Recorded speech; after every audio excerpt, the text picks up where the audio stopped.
यशोमती मैया के नंद लाला। नारायण हरि, नारायण हरि।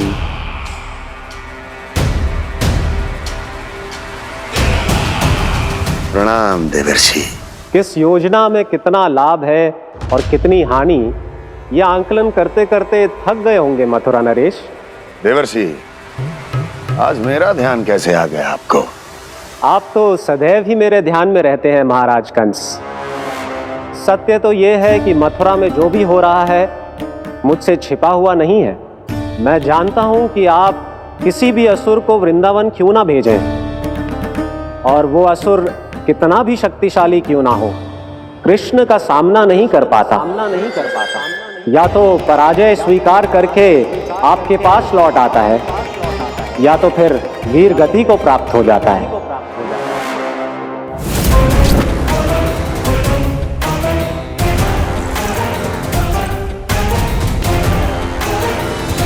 वाह, मुझे मेरी असफलताएं स्मरण कराने आए हैं, मेरे घाव को खुरेदने आए हैं, उन पे नमक छिड़कने आए हैं। मित्र को शत्रु समझने की भूल मत कीजिए महाराज कंस। मैं तो आपकी सहायता करने आया हूं। हाँ, और मेरी सहायता। कृष्ण विष्णु अवतार है, आप विष्णु के भक्त हैं। मैं हूं विष्णु द्रोही, फिर भी तो आपके आराध्य को हानि पहुंचाना चाहता है, उसकी सहायता करना चाहते हैं आप। क्या आप निश्चित रूप से कह सकते हैं कि आप ब्रह्मांड के सभी नियमों को अच्छी तरह समझते हैं? अवश्य। आपके लिए बस इतना ही जानना पर्याप्त होगा कि मैं जो कुछ भी कर रहा हूं उसके लिए मेरे व्यक्तिगत कारण हैं। मैं तो बस आपके हित में पिछली बार की तरह एक सुझाव लेके आया था, पर यदि आप मेरा सुझाव सुनना भी नहीं चाहते तो आपकी इच्छा। नारायण हरि, नारायण हरि। कारण चाहे जो हो, इनके पिछले सुझाव के कारण ही आज मेरे शत्रुओं की संख्या कम है। अन्यथा मैं देवकी के अन्य पुत्रों को भी जीवित छोड़ देता, और आज वो सब अपने भाई के साथ मिलकर उसकी शक्ति को अनेक गुना बढ़ा देते। ठहरिए देवर्षि।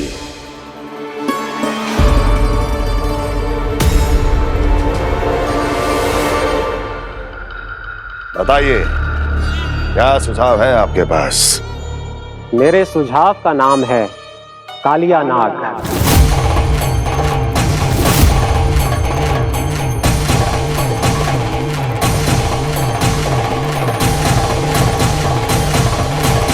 उसके विषय में मैं जानता हूं देवर्षि। तो समस्या यह है कि मैं स्वयं उससे मिलने नहीं जा सकता, उससे भेंट नहीं कर सकता। उस कृष्ण की हत्या के लिए उसको वृंदावन जाने के लिए तैयार नहीं कर सकता। तो मत जाइए उसके सामने, और ना उसे भेजिए कृष्ण के सामने। हर बार आप किसी ना किसी असुर को अपने शत्रु के क्षेत्र में भेजते हैं, जहां शत्रु उसका सामना करने के लिए पूरी तरह से तैयार होता है और आपका असुर मारा जाता है। इस बार शत्रु को युद्ध स्थल चुनने का अवसर मत दीजिए महाराज। इस बार योजना का जाल ऐसे बुनिए कि कृष्ण स्वयं उसके पास जाने के लिए विवश हो जाए। कालिया नाग स्वयं काल है, मृत्यु का दूसरा नाम है। उसके विष का उपयोग अपने लाभ के लिए कीजिए महाराज। वैसे कालिया के विष की अधिकता का अनुमान तो होगा ही आपको।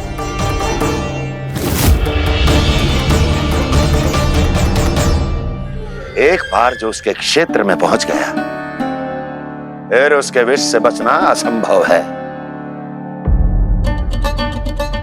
उचित सुझाव है देवर्षि, उचित सुझाव है।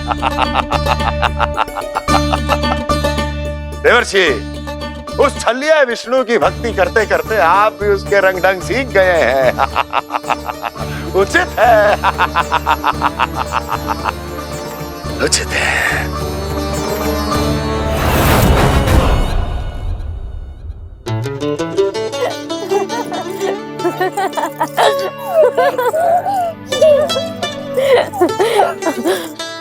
बस बस, बहुत आनंद ले लियो लल्ला। बस अब दूध पी ले। ठहर ठहर, गर्म है। जी ले ले भी।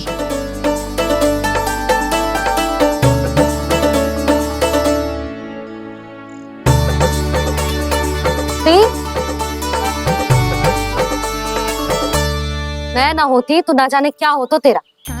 अपने आप दूध भी ना पी सकते है, भावला कहीं का। आपकी इस प्रेम के लिए तो मैं धरती पे आया हूँ मैया। मैं भी यही सोच रहा हूँ यशोदा कि तुम ना होती तो मेरा क्या होता। इसी बात पे थोड़ा दूध और कजू खाने को दे दो।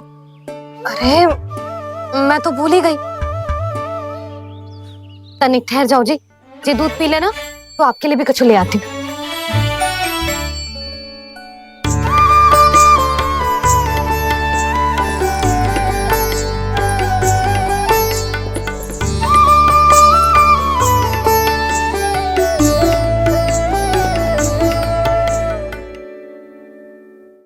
प्रणाम महाराज। आपकी आज्ञा के अनुसार बिल्कुल वैसा ही पत्र तैयार किया है जैसा आप चाहते थे।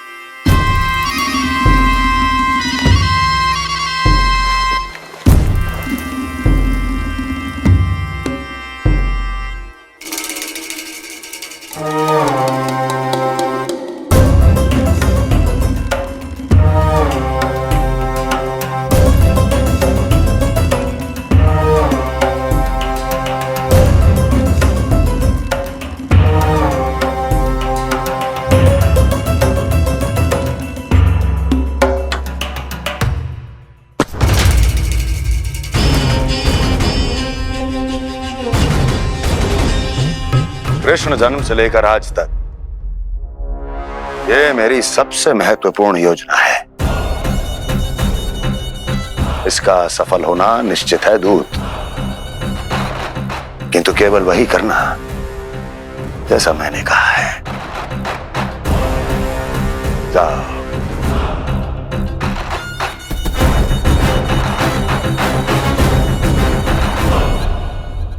कान्हा,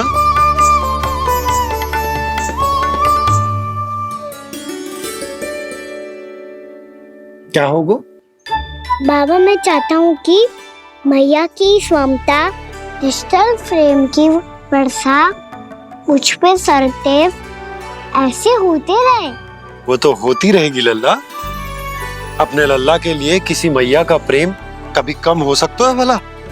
नंदराज, वो मथुरा से एक दूत आयो है महाराज कंस का राजपत्र लेके।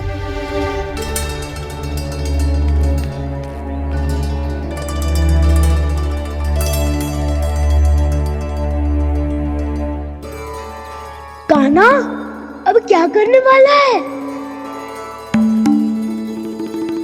तेरे बाबा कहाँ गए? हाँ? कंस मामा का खेल आराम हो गया है, पर मैया वो सब सुनेगी तो व्यर्थ चिंतित हो जाएगी। बस थोड़ा बाहर गया मैया, कछु खा रही से। बाहर इस समय? मैया क्या होगा? मैया देखो ना, पीठ पे कछु हो रहा है। मेरा हाथ ना पकड़ो, आप करो ना। दिखा यहाँ। क्षमा करना मैया, पर अभी बाबा को ही संभालने दो ये सब। कहिए, क्या संदेश लाए हैं आप? नहीं नंदराज, नहीं। महाराज कंस का आदेश है कि ये संदेश सभी गांव वालों के साथ ही पढ़ा जाए। ठीक है, मैं गांव वालों के सामने पढ़ दूंगा, पर मुझे तो दीजिए पढ़ने के लिए। महाराज की आज्ञा का पालन करना आपके लिए भी आवश्यक है नंदराज। सभी गांव वासियों की सभा बुलाइए। बंसी, सभी गांव वालों की सभा बुलाओ। राजपत्र में ऐसा क्या संदेश भेजो है कंस ने? अब मेरे पत्र को पढ़कर सब भौचक के रह जाएंगे। और वो कृष्ण, उस कृष्ण के पांव के नीचे से तो भूमि खिसक जाएगी, आकाश फट पड़ेगा, बिजलियां गिर जाएंगी। प्राप्ति, ओ प्राप्ति, कंस का पुत्र स्वयं को बहुत अधिक शक्तिशाली समझता है ना वो। अब देखता हूं कैसे वो इस महासंकट का सामना करता है। वो कृष्ण, वो अपनी मृत्यु स्वयं चुनेगा या मृत्यु की वेदी पर चढ़ा देगा प्रिय वृंदावन वासियों को।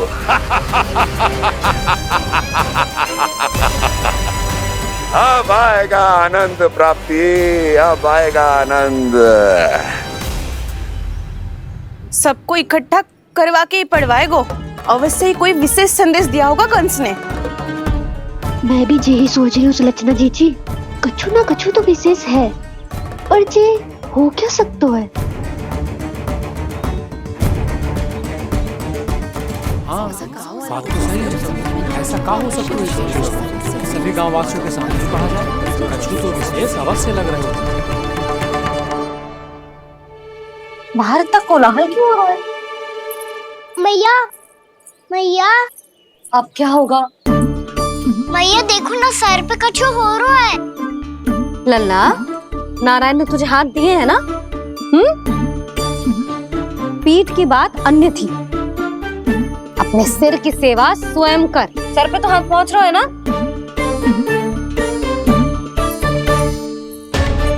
मैया सुनो ना, मैया देखो ना, तीव्र कर कछु हो रहा है। मैया देखो ना, तीव्र कछु हो रहा है।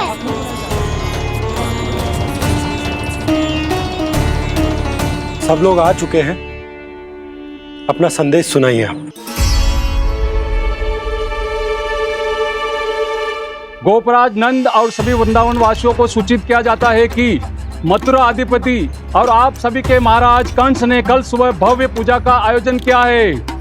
इसके लिए राज्य को वृंदावन के क्षेत्र के निकट यमुना नदी के मध्य में खिलने वाले 1 कोटि कमल के पुष्पों की आवश्यकता है। इसीलिए आप सभी को यह आदेश दिया जाता है कि ये सभी कमल के पुष्प प्रथम पहर से पहले राजसभा में पहुंचा दिए जाए। तो सारे वो भी प्रथम पहर से पहले कैसे हो सकते हैं? यदि आप ऐसा करने में असफल रहे तो इसे राज आज्ञा का उल्लंघन माना जाएगा और राजद्रोह के आरोप में आप सभी को कड़े से कड़ा दंड दिया जाएगा। स्मरण रहे, यदि कल की पूजा में इन 1 कोटि कमल के पुष्पों का ना पहुंचने के कारण कोई व्यवधान आया तो समस्त वृंदावन वासियों को दोषी माना जाएगा और पूरे गांव को निवासियों सहित धूल में मिला दिया जाएगा। कल प्रथम पहर तक का ही समय है आप सबके पास।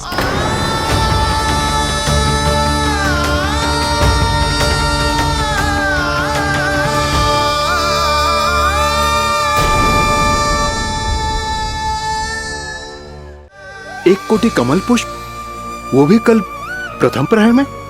ऐसे कैसे संभव है? और कोई साधारण पुष्प ना, यमुना नदी के मध्य खिलने वाले विशेष कमल के फूल चाहिए उन्हें। लेकिन यमुना नदी में तो कालिया नाग ने विष घोल के रखा है, तो फिर कैसे हो पाएगा? यह संभव है। हमारी मृत्यु का संदेश भेजा राजा कंस ने। सदैव की भांति इस समस्या पर भी गांव के बड़े ही विचार करेंगे। बालकों का यहाँ होना उचित ना है।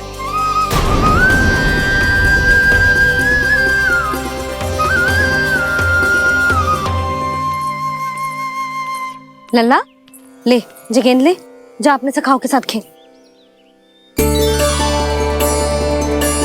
सुबह उज्जवल, मधुमंगल वसंता, देखो मैया ने क्या दिया है। चलो खेले, बहुत आनंद आएगा आज।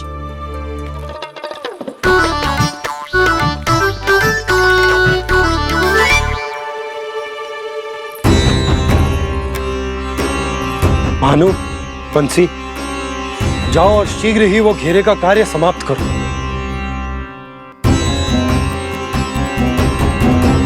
पर कछु ना कछु तो करना पड़ेगा ना। पर हम कर ही क्या सकते हैं?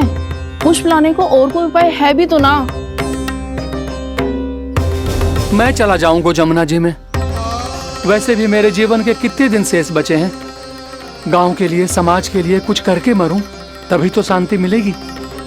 ना काका, यदि आप उस विषैले जल में छलांग लगा भी दोगे, किंतु 1 कोटि कमल पुष्प एकत्रित कर पाना आपके लिए संभव ना है। इससे अच्छा है कि मैं चला जाऊं। यदि मैं मर भी गया तो मेरे पीछे रोने वाला कोई ना है। किसी को कहीं जाने की आवश्यकता ना है।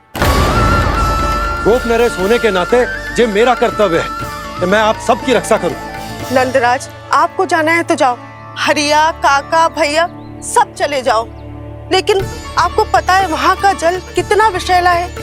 आप लोग एक क्षण भी जीवित नहीं रह पाओगे। फिर कैसे इकट्ठा करेंगे 1 कोटि कमल पुष्प? आप बात तो सही कह रही हैं शांति। उस दुष्ट कंस ने ऐसी मांग रख के हम सबको फंसा दिया। हम में से कोई भी क्यों ना चला जाए, अरे इस संकट का समाधान ना निकले को। कान्हा, बताना कौन सा खेल खेलें? गेंद पकड़ खेलते हैं। पर एक बात सुन लो सब, कोई भी तीव्र गति से ना फेंकेगा गेंद को। मैया ने फ्रेम बनाई है मेरे लिए। सब तैयार हो? हाँ।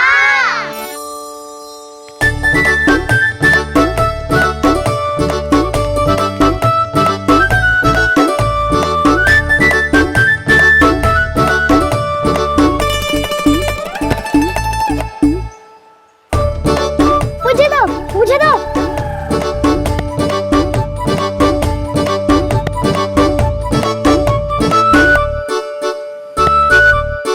मुझे दो, मुझे दो।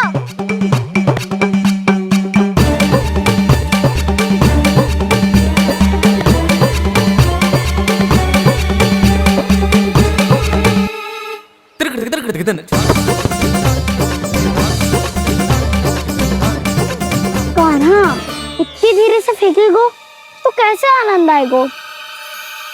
थोड़ा बल लगा के फेंक। हाँ कान्हा, हम अभी बड़े हो गए हैं, तू अब भी छोटे बालकों की तरह फेंक रहे है।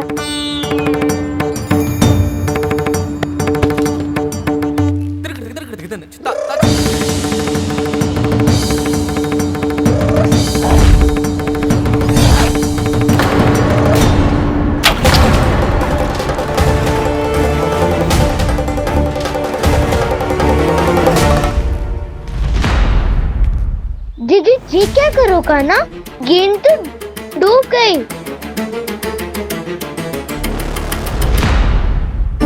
अच्छा, तो ये सब इसकी योजना का भाग था ताकि ये कालिया का सामना कर पाए। तुम सबने तो कही थी तीव्र गति से फेंको। देखो सिखवा दी ना मेरी गेम। मुझसे नदी में। अब मुझे जाके लानी पड़ेगी। रुक जा कान्हा, रुक जा कान्हा। जी क्या बोल रहे थे कान्हा? इसमें तो बहुत संकट है। कोई भी संकट मेरी मैया का उपहार खोने से बड़ा ना है। बहुत प्रेम से बना के उन्होंने दी थी। हे नारायण, कोई उपाय समझ में ना आ रहा है। मैया, अब कैसे करेंगे हम अपने गांव की रक्षा? कीड़े पड़ेंगे उस दुष्ट को। यदि उसके कारण किसी के प्राण चले गए तो कौन सा फल मिलेगा उसे इस पूजा का? तुम सही कह रही हो यशोदा। हमारे पास कोई और दूसरा विकल्प भी तो ना है। यदि हमने मथुरा की राज आज्ञा का पालन ना किया तो इसका दुष्परिणाम पूरे गांव को भुगतना पड़ेगा।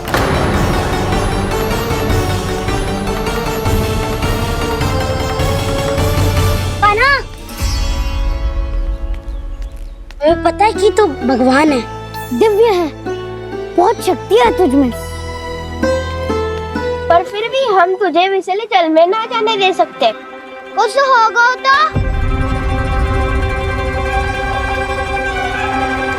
तुम सब इतनी हट कर रहे हो तो ठीक है, ना जाऊंगा। गेंद कहाँ गिरी है, कितनी दूर गई है, ये तो देख लो, ताकि उसे बाहर निकालने का कोई उपाय ढूंढ पाओ।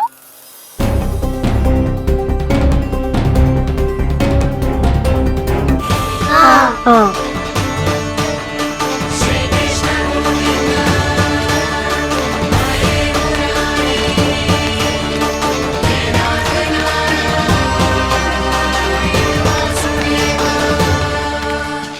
कान्हा की ये लीला तो समझ ही नहीं आ रही।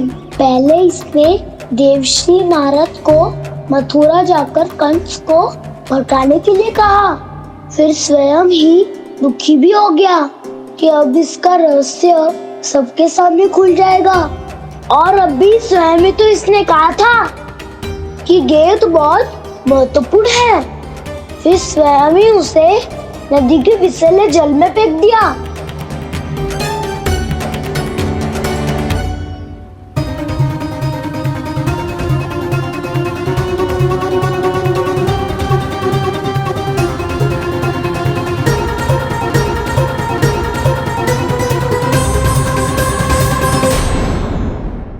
यशोमती मैया के नंद लाला।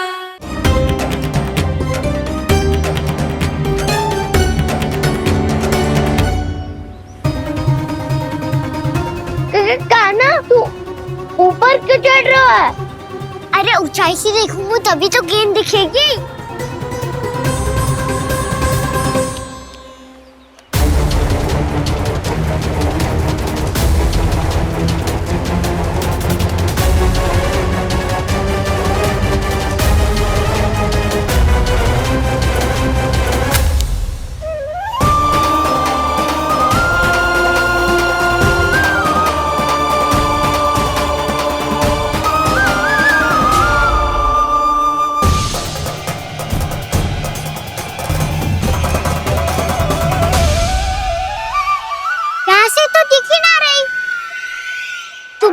वहीं से फेंकी थी ना?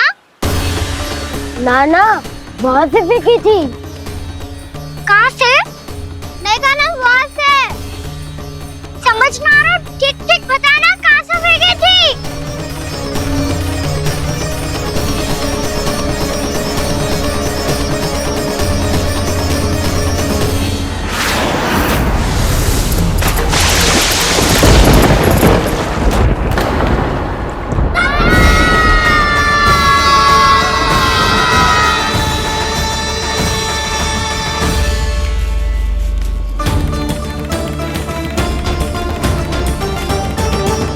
कालिया नाग के क्षेत्र में जाकर कोई भी जीवित वापस ना लौट सको।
ये क्या किया कान्हा ने? कालिया नाग तो उसे देखते ही निकल जाएगा।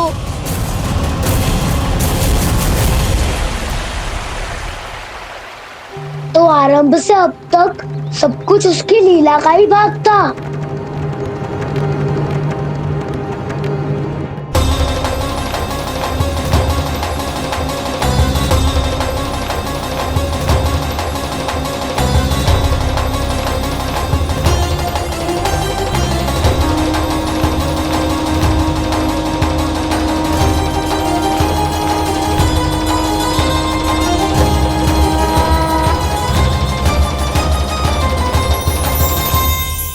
इतना सुंदर रूप, मन मोहने वाली मुस्कान, अद्भुत तेज और भगवान जैसी दिव्यता।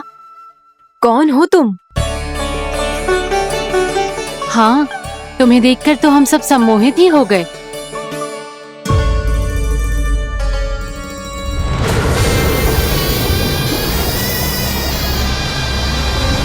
तुम जो भी हो बालक, वापस लौट जाओ। हमारा हृदय तुम्हें ही देखते रहना चाहता है, किंतु यदि हमारे पति जाग गए तो तुम्हें अवश्य हानि पहुंचाएंगे। ये बहुत विषैले है बालक, कालकोट जैसे भयानक। इनके विष से तुम नहीं बच सकोगे। नंदराज, कालिया नाग के विष का प्रभाव बढ़ते ही जा रहा है। पहले 8 कोस तक उसके विष का प्रभाव था, अब तो 1 योजन से अधिक क्षेत्र में फैलो है।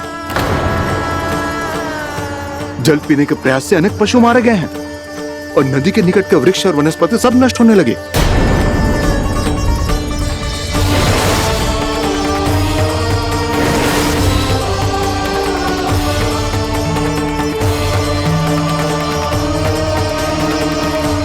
इनके विष की तीव्रता इतनी अधिक है बालक कि इनके संपर्क में आने वाले को तड़पने का भी अवसर नहीं मिलता।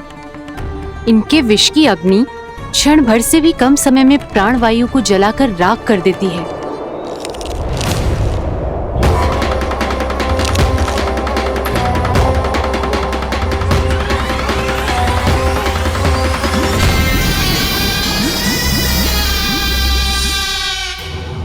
तब तो समस्या और भी गंभीर हो जाएगी। मैंने तो सुनो है कि कालिया नाग कम से कम 2 योजन लंबा है, सैकड़ों फन है उसके।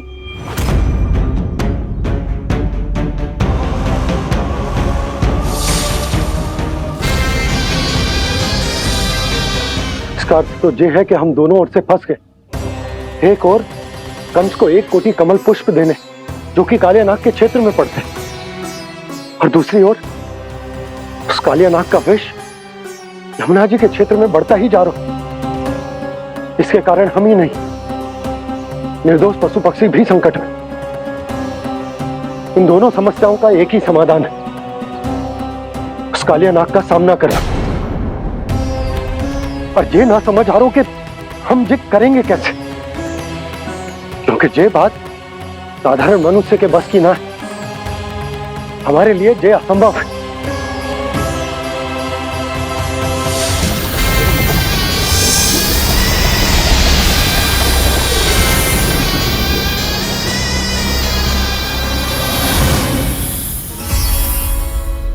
अब तो तुमने अपनी आंखों से भी देख लिया बालक, ये कितने विषैले हैं। नींद में भी विष उगलते हैं। इससे पहले कि तुम्हें कुछ हो जाए, चले जाओ यहाँ से, मान लो हमारी बात। आप सब मुझे जानती भी नहीं और फिर भी मेरी इतनी चिंता कर रही हैं आप। माँ की ममता भेदभाव नहीं जानती। तुम भी किसी के पुत्र हो और हम सब भी माँ हैं। एक माँ को हर बालक में अपनी ही संतान दिखाई देती है, इसलिए हम तुमसे विनती करते हैं, वापस चले जाओ, बचा लो अपने प्राण। मेरी चिंता मत कीजिए, मुझे कुछ नहीं होगा। होगा, अनर्थ होगा यदि ये उठ गए तो।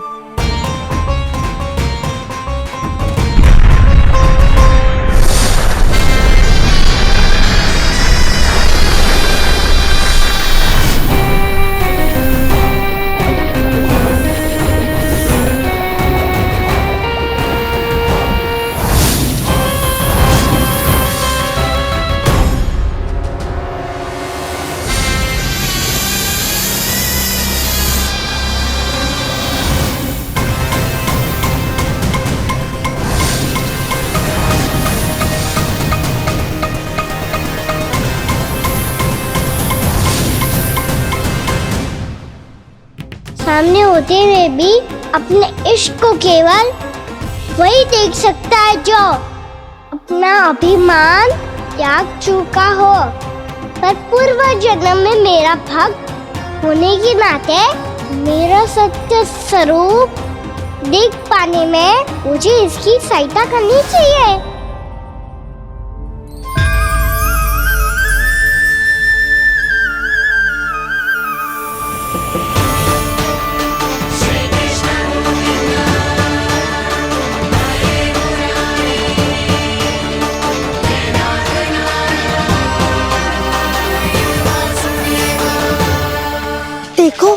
हमारा छोटा सा कान्हा कैसे डट के खड़ा हुआ है इतने विशालकाय, इतने महाभयंकर सबके सामने।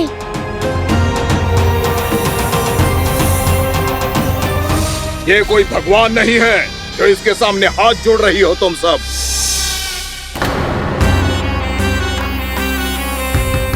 एक सामान्य साधारण बालक है ये, जो ये तक नहीं जानता कि इसके सामने है इसका काल, कालिया। तू कौन है बालक? मेरे इतने निकट आकर भी तू जीवित कैसे है? मेरी नहीं, अपनी चिंता करो कालिया। बहुत मनमानी कर ली तुमने। अब बस मैं तुम्हें रोकना हूँ। अब बस मैं तुम्हें रोकना हूँ। मैं तुम्हें रोकना हूँ। बित्ते भर का है तू, मेरे विष के बारे में जानता ही क्या है? और कहता है मुझे रोकने आया है। किससे? किससे रोकना चाहता है तू मुझे? मुझे क्रोध दिलाने की भूल मत कर बालक। अपनी फुंकार से ही तेरी इस मुस्कुराहट को अंतिम मुस्कुराहट बना सकता हूं मैं। शीघ्र बता, कौन है तू और किसने भेजा है तुझे? तुम्हें आवाज दी है कि अपनी पुकारों से तुम कितना विष भूल चुके हो। पवित्र यमुना नदी को कितना दूषित कर दिया तुमने। और यही नहीं, तुम्हारे कारण निकट के जीव जंतुओं, वृक्ष, वनस्पतियों सबको हानि पहुंच रही है। तो क्या? मुझे उससे क्या? मुझे है आपत्ति है मुझे तुम्हारी इस व्यवहार से, और इसीलिए तुम्हें यहाँ से जाना होगा। यहाँ से जाना होगा।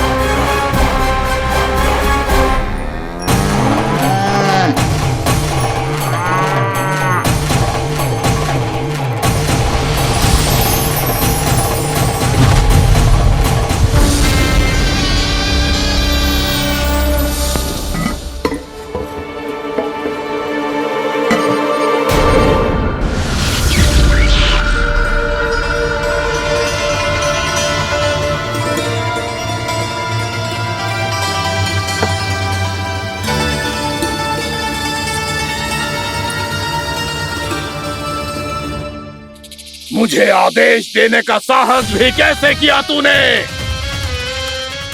इस क्षेत्र को मैंने अपना राज्य बनाया है। मेरा परिवार रहता है यहाँ, और तू मुझे यहाँ से जाने के लिए कह रहा है? हाँ, क्योंकि तुम्हारे यहाँ रहने के कारण अन्य जीवों को हानि हो रही है, और मैं ऐसा नहीं होने दे सकता। मैं तो बस वही कर रहा हूँ जो एक सर्प का स्वभाव है। विष फैलाना स्वाभाविक है मेरे लिए। इसलिए मुझे चुनौती मत दे बालक। चुनौती तो मैं दे चुका हूँ कालिया। अब तो बस तुम्हें स्वीकार करनी है।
मैं भी चेतावनी दे रहा हूँ, यहाँ से चले जाओ, यहाँ से चले जाओ। अपनी भूल को पहचानो कालिया, तुम जो कर रहे हो अनुचित है।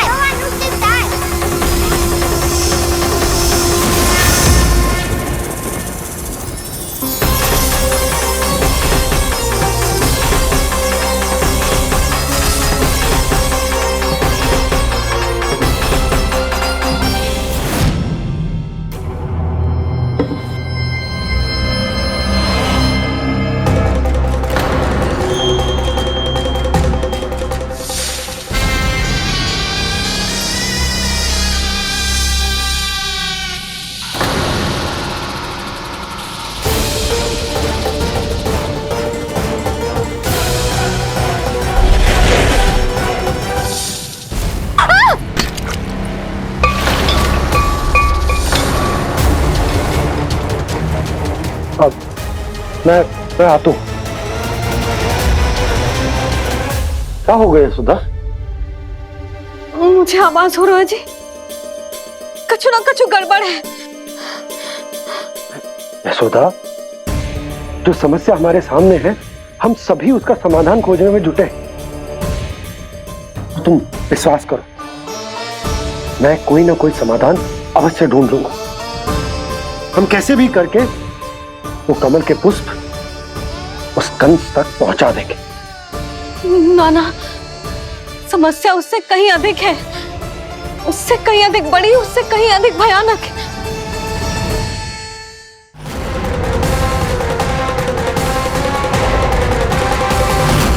विस्की ये बूंद से ही सबके प्राण चले जाते हैं। इसने तो विस्की धारियां फेंके हुए खाना पे। कान्हा कैसे बच्चे को अधिक विष से? इसका विष तो क्या, ये सर स्वयं भी छू तक नहीं पाएगा हमारे कान्हा को।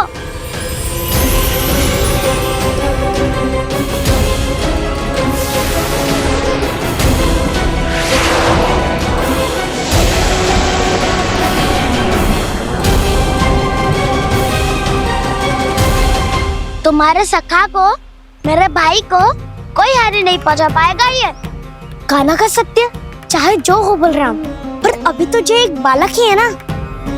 देखो कैसे विष के कारण स्थिर हो गया है।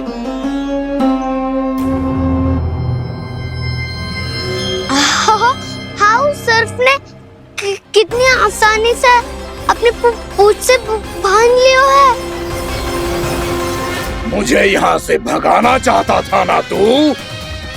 अब मैं तुझे दिखाऊंगा अपना सामर्थ्य। ये मूर्ख किसे बांधना चाहता है अपनी पूंछ में? उन्हें जिनका विस्तार सारे ब्रह्मांड में है, या उन्हें जो स्वयं अनंत है? पर देवराज, प्रभु ऐसा करने ही क्यों दे रहे हैं कालिया को? आप सब भूल रहे हैं देवगण, कालिया पूर्व जन्म में प्रभु का बहुत बड़ा भक्त था। उसी भक्ति का फल मिल रहा है अब इसे। वैसे भी भक्तों के मन का भाव सबल हो तो भगवान तो सहज ही बंध जाते।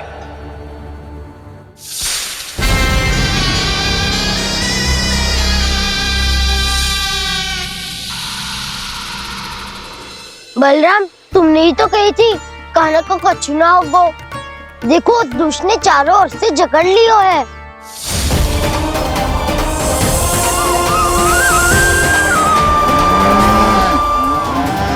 जी, क्या कह रही हो तुम?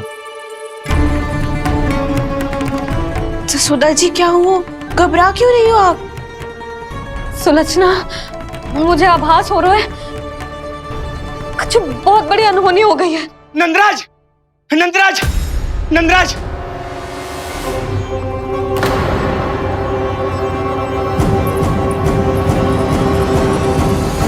नंदराज, कान्हा ने जमदग्नि नदी में छलांग लगा दी है। कान्हा ने जमदग्नि नदी में छलांग लगा दी है। कान्हा ने जमदग्नि नदी में छलांग लगा दी है। कान्हा जमुना में कूद गया है। मुझे लगा था आज कछु गड़बड़ होने वाली है। मुझे आज कान्हा को ना जाने देना चाहिए था।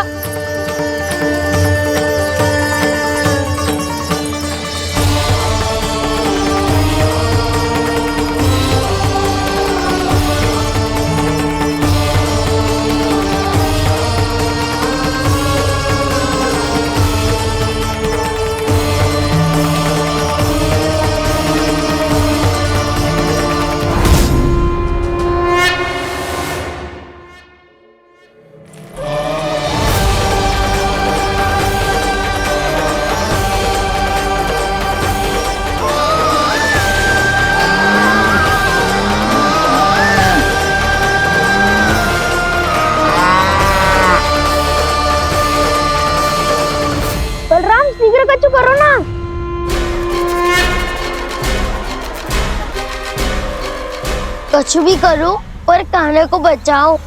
नाग बहुत भयंकर है, कान्हा अकेले ना संभाल पाएगा इसे।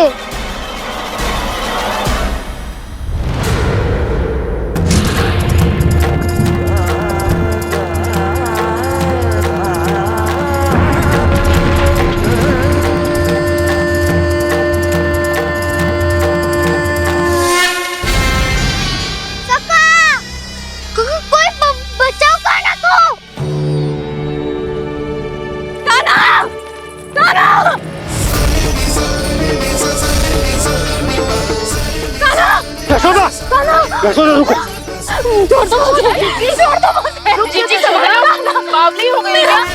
जीजी संभालो। कान्हा, कान्हा।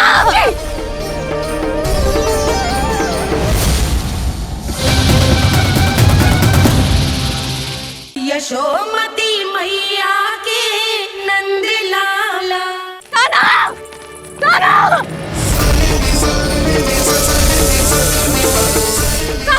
यशोदा, यशोदा रुको। छोड़ दो मुझे, छोड़ दो मुझे। रुक जीजी, संभालो, बावली हो गई है। जीजी संभालो। कान्हा, कान्हा। देखो अब कैसे तुम्हारे अस्थियों को तोड़कर छोटे छोटे टुकड़ों में बदल दूंगा मैं।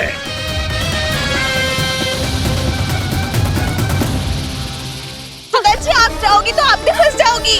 अपने लल्ला के लिए मैं किसी भी संकट का सामना करने के लिए तैयार हूँ।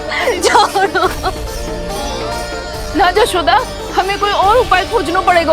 हाँ। कोई और उपाय? आप देख ना रही मेरा कान्हा किस दशा में है। कान्हा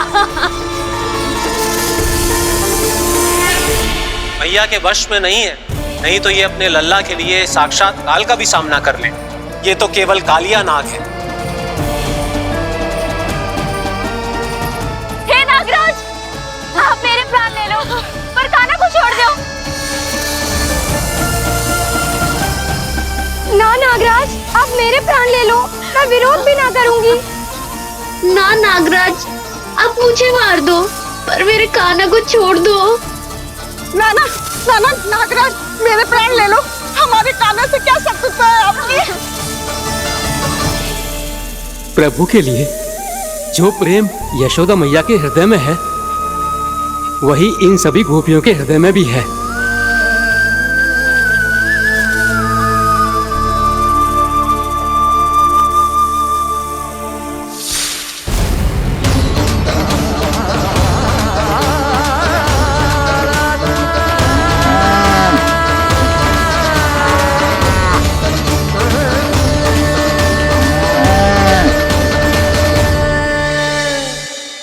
यशोदा, यशोदा, देखो इन गोपियों को, इन गैयाओं को, इन सब के मन में भी तुम्हारी भांति ही ममता भरी हुई। वो सब भी कान्हा से उतना ही प्रेम और स्नेह करती है, उतनी ही ममता से भरी हुई है जितनी कि तुम। तो तुम ही सोचो, जिसके साथ इतनी ममता और इतना स्नेह, इतना प्रेम, उसका कोई क्या कर सकता है? उस कालिया नाग का विष इस सब आशीर्वादों के सामने कछु ना है। कछु करो जी, उसे बोलो वो मेरे प्राण ले ले, मेरे कान्हा को छोड़ दे। यशोदा,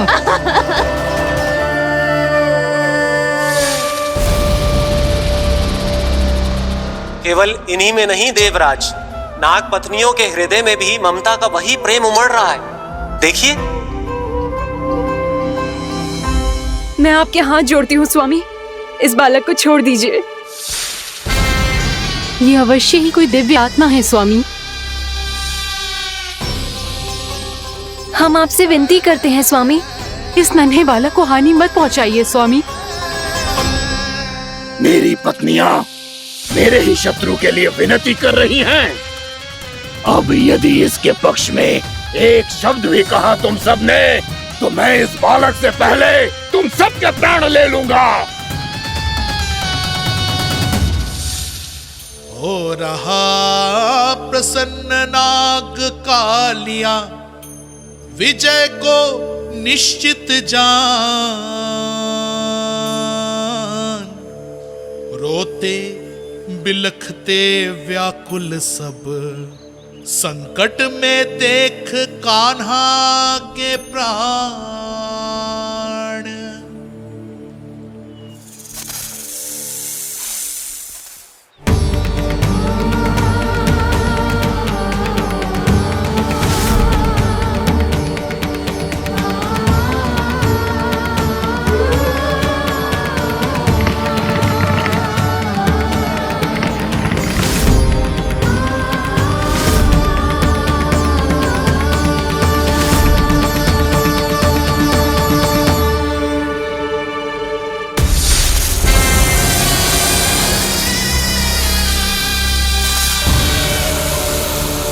कुछ करो जी, मेरे लल्ला को बचा लो, कोई तो कुछ करो। जीजी संभालो जसोदा। यशोदा, यशोदा तुम शांत हो जाओ, मैं कान्हा को वापस लेकर आऊंगा, मैं रक्षा करूंगा उसकी। ना नंदराज, नंदराज नहीं। कम से कम आप तो समझो नंदराज, कालिया के पास आप जाओगे तो आप भी फंस जाओगे।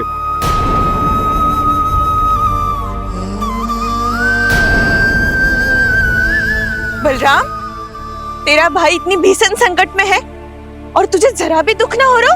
क्या आप सब अब तक नहीं समझ पाए कि कान्हा सच में कौन है? छोटे बाबा, आप तो उसका सत्य जानते हैं ना?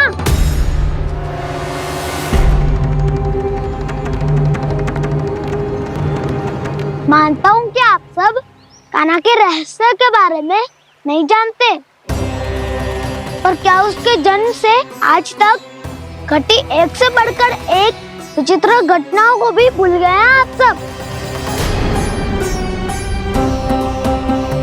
भूल गए हैं कि कैसी पूतना जैसी राक्षसी उसका कुछ बिगाड़ नहीं पाई, कैसे तरनावती जैसा भयानक राक्षस उसे एक खरोच भी नहीं दे पाया था।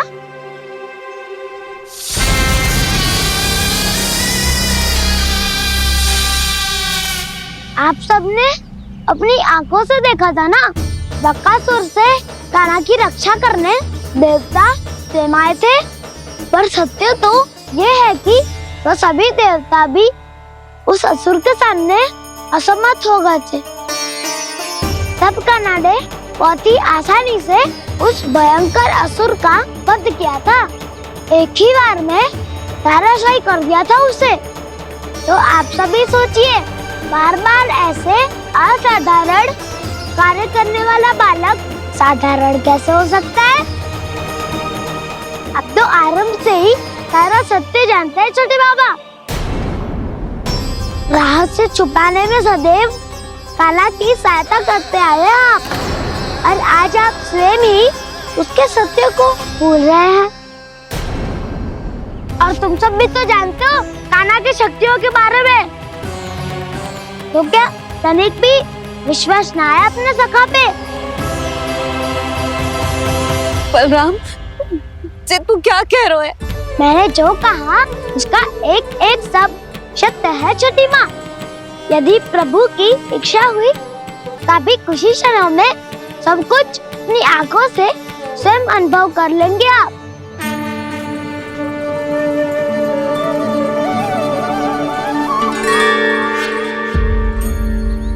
शांताकारं भुजगशयनं पद्मनाभं सुरेशं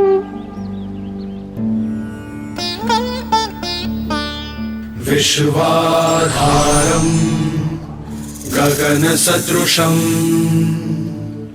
मेघवर्णं शुभांगं लक्ष्मीकान्तं कमलनयनं योगी वीरध्यानगम्यम्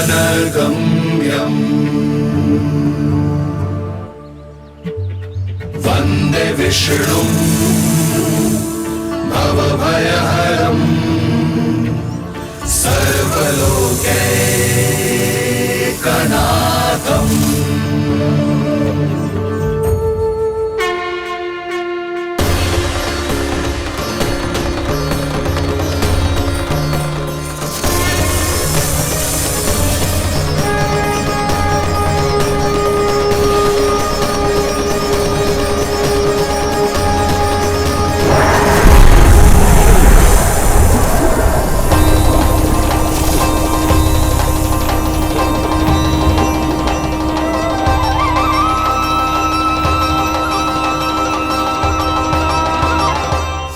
तुझे क्या लगता है बालक कि तू मेरी जकड़ से निकल गया तो अब बच जाएगा तू?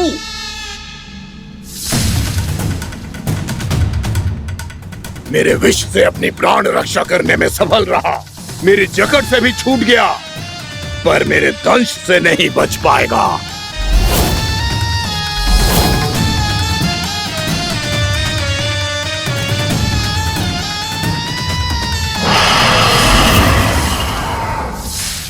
अब भय से भाग रहा है, पर मैं तुझे मृत्यु देकर रहूंगा।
मेरा नन्हा सा कान्हा कितनी देर भाग पाएगा?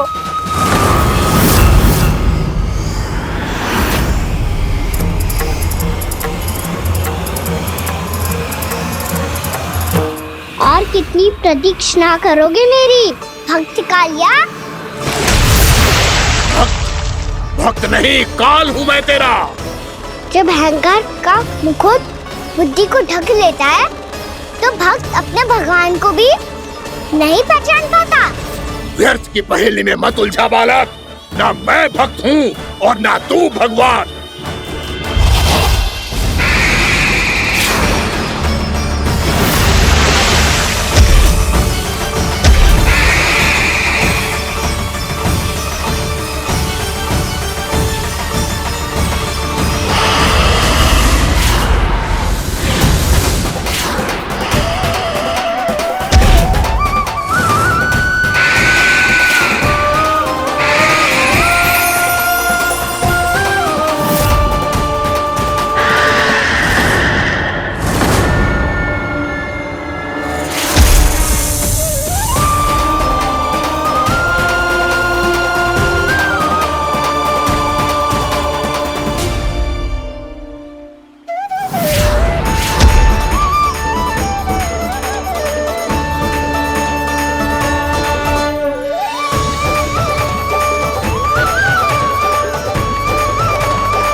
आप सब जिसके लिए इतने व्याकुल हो रहे थे उसे छूकर कालिया नाग का हलाहल जैसा विष भी चरणामृत बन गया है और यमुना जी के जल में फैल चुके विष के प्रभाव को भी नष्ट कर रहा है।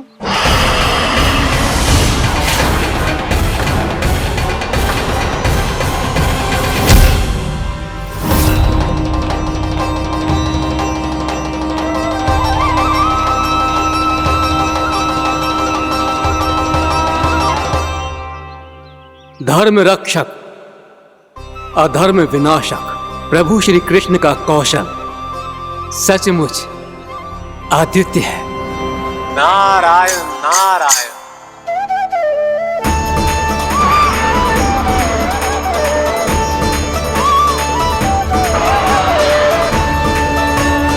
मेरा भार तुम्हारे भीतर के अहंकार का प्रतीक है कालिया।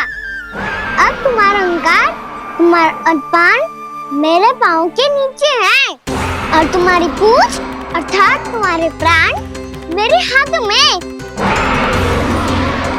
अब तुम क्या करोगे भक्त?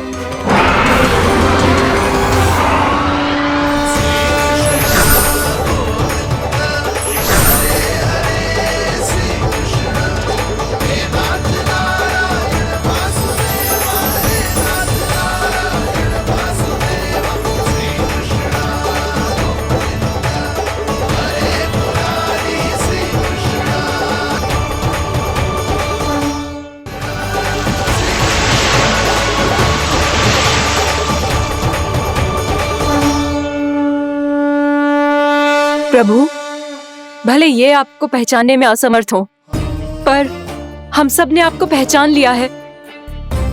हाँ प्रभु, एक भक्त होने के नाते और एक अर्धांगिनी और माँ होने के नाते मैं आपसे इनके प्राणों की भिक्षा मांगती हूँ। अपनी कृपा दिखाइए और इन्हें क्षमा कर दीजिए। आपके लिए मित्र और शत्रु में कोई अंतर नहीं प्रभु। उसी तरह आपकी कृपा और दंड में भी कोई अंतर नहीं। दोनों दया ही तो हैं, अकारण ही किसी को प्राप्त नहीं होती। हमें विश्वास है कि हमारे पति को मिला ये दंड कोई अभिशाप नहीं है, आपका वरदान है। ये सत्य है प्रभु कि इनसे बहुत से पाप हुए हैं। इनके विष से बहुत सारे जीव जंतु को हानि पहुंची है, पर अब आपके चरण इनके शीश पर पड़ गए हैं। ऐसी कृपा तो बड़े बड़े महान महात्माओं को भी दुर्लभ है, और इन्हें प्राप्त हुआ तो अवश्य ही ये किसी महान पुण्य का ही फल है। हे प्रभु, उन्हीं पुण्य कर्मों की शक्ति का आह्वान कर मैं आपसे विनती करती हूँ, इन्हें प्राण दान दीजिए। मैं अपने इस भक्त को क्षमा अवश्य करूंगी देवियों, यदि ये अपने अहंकार को त्याग कर मुझे पहचान ले तो।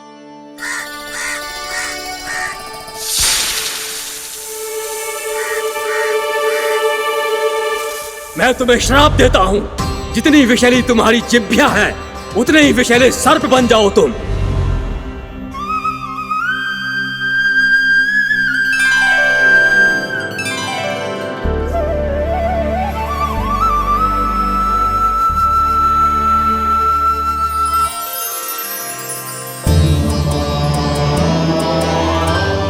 नारायण, मुझे क्षमा कीजिए नारायण। मैं तो आपका परम भक्त था, किंतु मैं आपको पहचान नहीं सका। इसका दंड तो मुझे मिलना ही था, किंतु मैं अब प्रायश्चित करना चाहता हूं। इसके लिए यदि आप मेरे प्राण भी ले लेंगे तो भी मुझे कोई दुख नहीं होगा।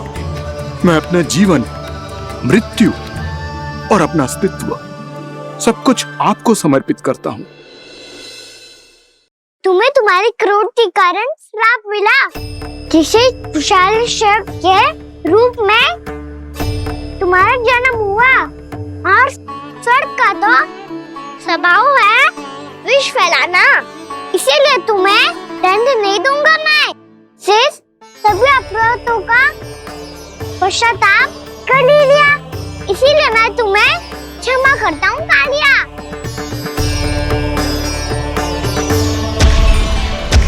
पर तुम्हें यहाँ से दूर समुद्र के बीच जाकर रहना होगा, जहाँ किसी निर्दोष का जीवन तुम्हारे विष से प्रभावित ना हो। मैं चाहकर भी आपकी इस आज्ञा का पालन नहीं कर सकता। मैं असमर्थ हूँ प्रभु, क्योंकि यदि मैं इस क्षेत्र को छोड़कर गया तो मेरी मृत्यु निश्चित है। आपसे क्या छुपा है प्रभु? आप तो जानते हैं कि सर्प जाति और आपके वाहन गरुड़ के बीच अनंत शत्रुता चल रही है, जिसका प्रारंभ नागों के द्वीप नागालय से हुआ था। उस द्वीप पर छोटे जीवों को निगल जाने के लिए सर्प थे, और गरुड़ को सर्पों का स्वाद बहुत प्रिय था, इसलिए वो बार बार नाग द्वीप जाने लगा था। पर इस कारण पूरी सर्प जाति उससे आतंकित हो गई थी। इसलिए जब भी गरुड़ वहां पहुंचता तो सभी सर्प छिपने लगते। जब गरुड़ को इसका आभास हुआ तो उसे बड़ा क्रोध आया और वो उत्तेजना में भरकर सर्पों का शिकार करने लगा। भूख ना होने पर भी उन्हें मारने लगा। अब सर्पों के प्राण हरना उसके लिए खेल बन गया था। इस भीषण समस्या का समाधान ढूंढने के लिए पूरी सर्प जाति महान सर्प वासुकी के सामने इकट्ठी हुई। हे महान वासुकी, हमारी सहायता कीजिए। नागद्वीप पर गरुड़ ने आतंक मचा दिया है। पहले तो वो हमें अपना भोजन बनाता था, लेकिन अब हम उसके खेल का साधन बन चुके हैं। भूख हो या ना हो, जब तब आकर वो हमारे प्राण हर लेता है। अनुचित हिंसा के इस प्रथा का आरंभ सर्पों ने ही किया है। पहले आप सबने पूरे द्वीप पर अधिकार कर लिया, फिर आहार के साथ साथ आनंद के लिए भी आप सभी ने निर्दोष जीवों की हत्या की। और जब सृष्टि का संतुलन बनाए रखने के लिए गरुड़ आपको अपना आहार बनाने आया तो आप सब अपने प्राणों की रक्षा के लिए छिपने लगे। तो फिर गरुड़ का उत्तेजित होना तो स्वाभाविक ही था। नागनाथ, जो हमने अन्य जीवों के साथ किया वही अब हमारे साथ हो रहा है, परंतु ये भी तो सृष्टि के संतुलन के विरुद्ध ही है ना? अवश्य है, इसलिए मैं गरुड़ से चर्चा करूंगा। धन्यवाद प्रभु।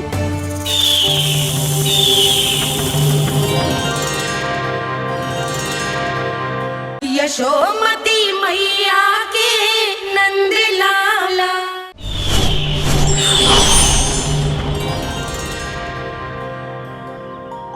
श्री नारायण के वाहन पक्षीराज गरुड़, मैं संपूर्ण सर्प जाति की ओर से आपसे एक निवेदन करने आया हूँ। कहिए, क्या कहना चाहते हैं आप? हे पक्षीराज, यदि आप हम पर ऐसे ही आक्रमण करते रहे तो शीघ्र ही हमारी प्रजाति समाप्त हो जाएगी। इसीलिए हमारी आपसे विनती है, यदि आप उचित समझें तो सर्पों के किसी एक घर से हम आपको एक सर्प प्रतिदिन अर्पित करेंगे। आप उसको आहार बनाइए और अन्य सर्पों को जीवित रहने का अधिकार दीजिए। मुझे स्वीकार है। तब से प्रतिदिन किसी एक घर से एक सर्प गरुड़ के भोजन के लिए भेजा जाने लगा। समय के साथ मेरे घर की भी बारी आई, परंतु मैंने एक बहुत बड़ी भूल कर दी। समय आ गया है स्वामी, आज गरुड़ के आहार के लिए इसे चुना गया है। कौन है यह गरुड़ और क्यों दूं मैं इसे कोई भेंट? स्वामी, सभी सर्प राज्यों और गरुड़ के बीच में यही समझौता हुआ है, हमें इसका सम्मान करना ही होगा।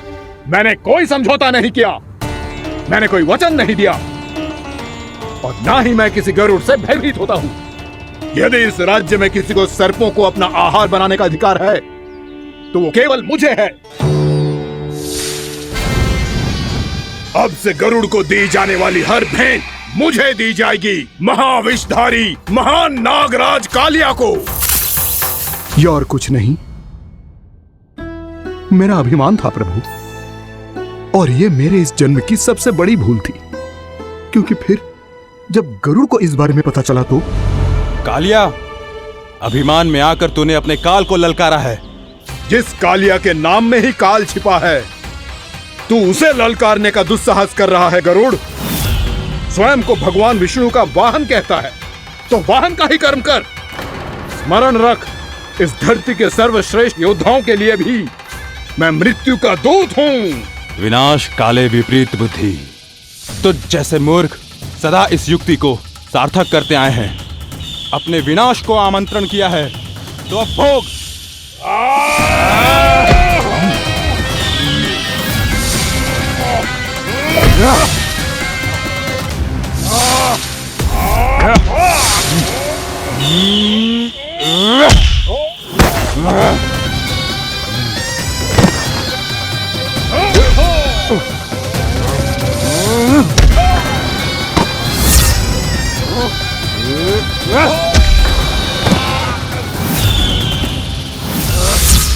जिसने मेरा भोजन चुराने की धृष्टता की है वो इसी योग्य है। तू मुझे जानता नहीं है गरुड़, मैं महाविषधारी नाग कालिया हूँ। तेरा इतना दुस्साहस कि तूने मुझ पर चरण से प्रहार किया। वाह!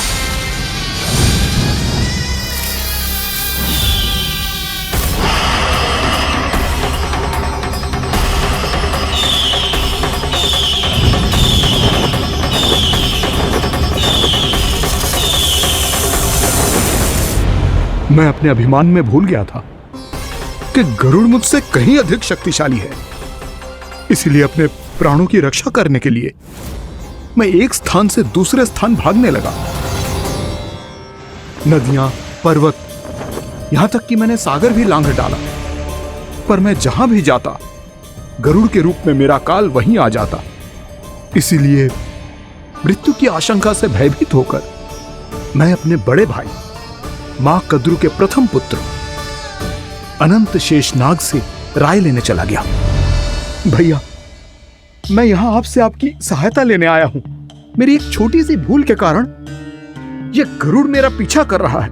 मुझे हर समय हर स्थान पे ढूंढते रहता है। यदि उसने मुझे ढूंढ लिया तो वो निश्चित ही मेरे प्राण ले लेगा। मुझे कोई ऐसा स्थान बताइए जहां मैं अपनी पत्नी और अपनी संतानों के साथ शांति से रह सकूं। तुम यमुना नदी के किनारे वृंदावन क्षेत्र में जाके वास करो कालिया। गरुड़ वहां प्रवेश नहीं कर सकता क्योंकि उसे ऋषि सोबरी का श्राप मिला हुआ है।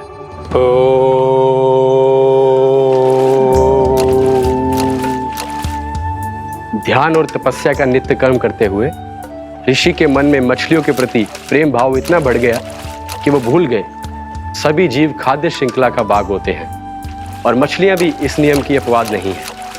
उन्हें मछलियों की अटखेली इतनी अच्छी लगने लगी कि वो इस क्षेत्र के मछुआरों को भी मछली पकड़ने की अनुमति नहीं देते थे।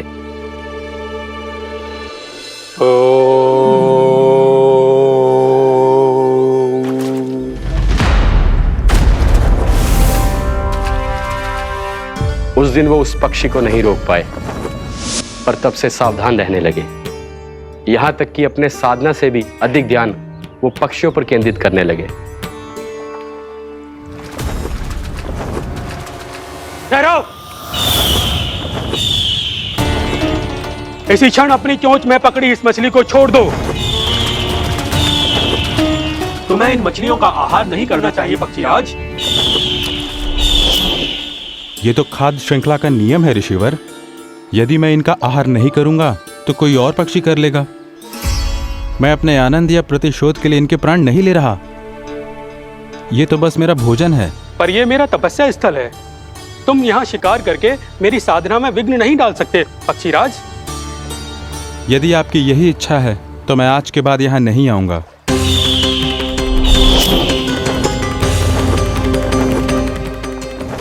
पर आज ये मछली मेरे आहार के रूप में पकड़ी जा चुकी है।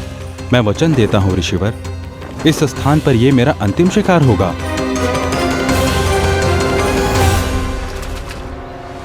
आज के बाद यदि तुमने वृंदावन की निकट उड़ान भी भरी तो तुम सैकड़ों टुकड़ों में फटकर मारे जाओगे पक्षीराज। ये मेरा श्राप है।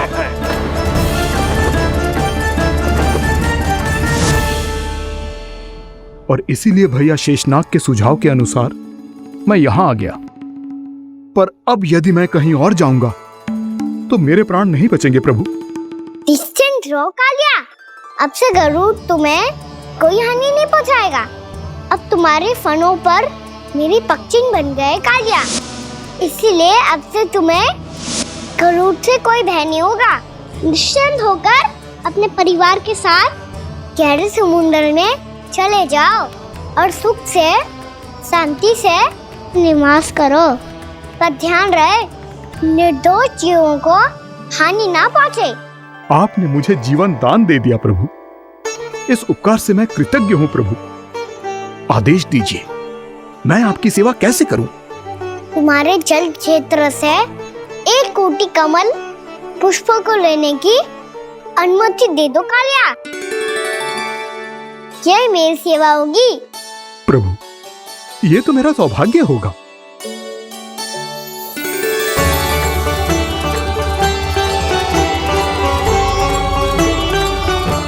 एक कोटि के स्थान पर हम 3 कोटि कमल पुष्प ले आए प्रभु। मैं तुम्हारी सेवा भाव से प्रसन्न हुआ कालिया। रमणक द्वीप पर चले जाओ ताकि तुम्हारे कारण फिर कभी किसी निर्दोष जीव को हानि ना पहुंचे और न ही तुम्हारा विष मेरे प्रिय यमुना नदी के जल को दूषित कर पाए। मैं तुम्हें आशीर्वाद देता हूँ। आज यहाँ मेरे द्वारा तुम्हें दिए गए इस आदेश का स्मरण जो भी भक्त करेगा और प्रातः काल और संध्या काल में इसका उच्चारण करेगा, उसे फिर कभी किसी संकट से कोई भय नहीं होगा। ये स्थान अब से काला कुंड के नाम से जाना जाएगा। यहाँ पर स्नान करने वाला और देवताओं को इस क्षेत्र से जल का अर्घ्य देकर प्रसन्न करने वाला भक्त यदि मेरा स्मरण करके पास रखेगा तो वो अपने सभी पापों से शीघ्र ही मुक्त हो जाएगा।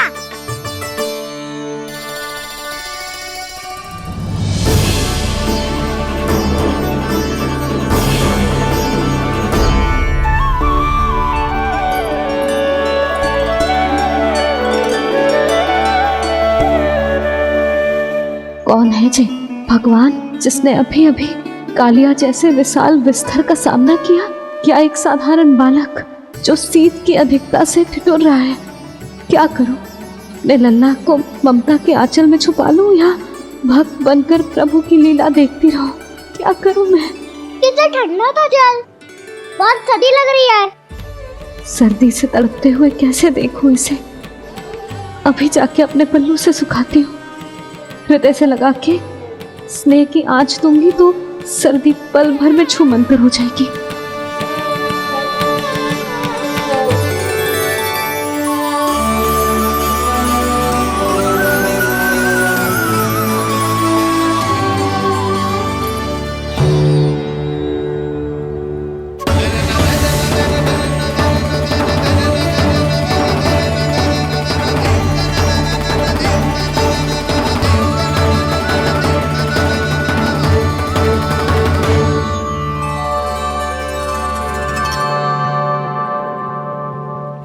मेरी आवश्यकता ना है इसे, ये तो सच्ची में भगवान ही है जिसकी ठंड दूर करने के लिए स्वयं द्वादश आदित्य प्रकट हो गए।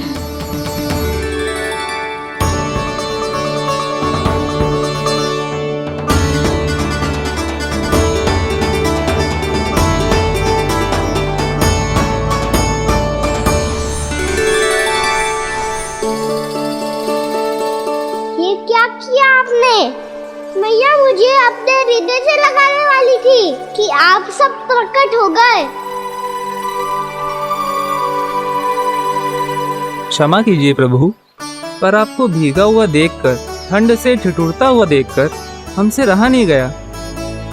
हम अपने वश में नहीं थे प्रभु। भक्ति से भावुक होकर हम प्रकट होने पर विवश हो गए थे। हमारी किरणें जैसे स्वयं ही फूट पड़ी और दौड़ पड़ी आपको सुखाने के लिए। मैं आपका प्रेम, आपकी भक्ति समझता हूं आदित्यगण, और इसीलिए इस समय मैं जहां खड़ा हूं, इस स्थान को द्वादश आदित्य टीला के नाम से जाना जाएगा। द्वादश आदित्य टीला के नाम से जाना जाएगा। हम धन्य हो गए प्रभु। पर कहाँ जा रहा है? जो गड़बड़ किया है उसे सुधारिए तो सही। प्रभु आज्ञा दीजिए। अपना दाम इतना अधिक बढ़ा दीजिए कि मुझे स्वेद आने लगे, ताकि मैया मुझे स्वेद में लीला देख के और भूल जाए कि मैं भगवान हूँ, और मैया मुझे अपनी गोद में उठा के ले जाए।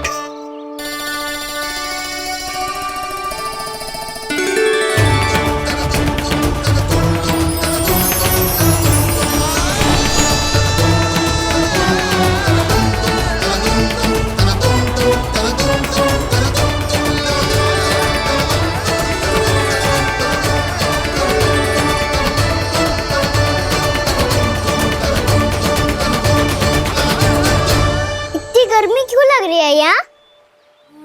स्वेद की एक बूंद भी आती थी तो मैं अपना आंचल लेकर पहुंच जाती थी इसके पास। जानती ही नहीं थी कि चेतु स्वयं वायुदेव को आदेश दे सकता है कि वो बहने लगे और उसका सारा स्वेद सुखा दे। वायुदेव की आवश्यकता नहीं है मैया, मुझे आप ही चाहिए। लगता है जिस बात का भय था वही सत्य होने लगी है। भैया मेरे भगवान रूप को भूल नहीं पाएगी और अब मेरे लिए इनको सत्य छुपा कर रख पाना कठिन हो जाएगा। कृष्णा कृष्णा हरे कृष्णा कृष्णा कृष्णा मुरली मनोहर कृष्णा गोपाला गोविंदा हे दामोदरा।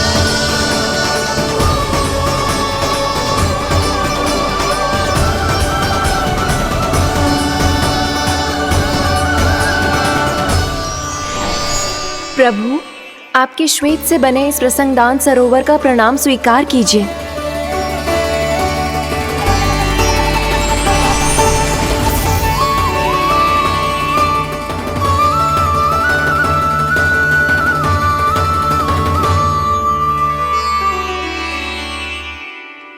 ओहो, इस चमत्कार को देखकर भैया को और भी अधिक विश्वास हो जाएगा कि मैं भगवानी हूँ। अब कैसे मनाऊं मैया को कि मैं इनका लाई हूँ। बाबा है ना, अब तो यही सहायता करेंगे। श्री कृष्णा गोविंदा हरे हरे श्री कृष्णा गोविंदा हरे हरे श्री कृष्णा हरे मुरारी श्री कृष्णा श्री कृष्णा श्री कृष्णा। बाबा एक कोटी ना, मैंने तो 3 कोटी कमल पुष्पों का प्रबंध कर दिया है और चिंता करने की आवश्यकता ना है। 1 कोटी कमल के स्थान पर 3 कोटी कमल पुष्प मिल गए हैं। हाँ कान्हा, मैं उचित संदेश के साथ ये सारे पुष्प उस कंस के पास भिजवा दो। महाप्रक्रमी कान्हा की जय। वृंदावन रक्षक कान्हा की जय। महाप्रक्रमी कान्हा की जय। भानु जी नंदराज, बाकी गांव वालों को लेकर ये सारे पुष्प इकट्ठा करो और कंस के दरबार में पहुंचाओ। जी।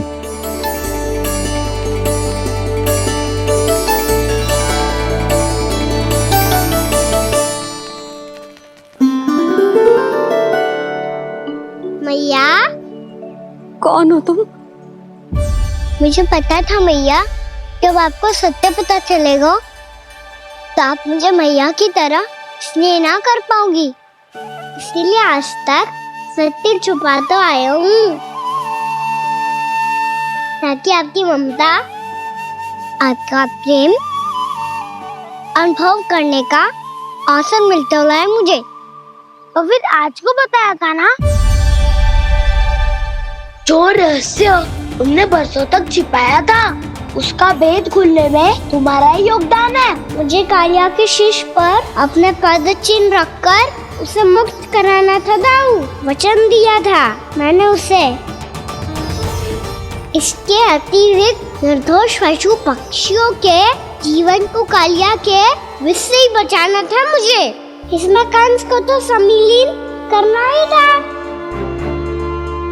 ताकि जब मैं कालिया का सामना कर रहा हूँ तो वो किसी और असुर को समस्या बनाकर वृंदावन ना भेज दे। पर इस सबसे बड़ा एक कारण और था दाऊ, मैं चाहता था कि मैया को सत्य पता चल जाए। पर क्यों कहा ना? क्योंकि मुझे लगने लगा था कि मैया से ये रहस्य छुपाकर इनके साथ धोखा कर रहा हूँ। अपराध बोध से दबा जा रहा था मैं।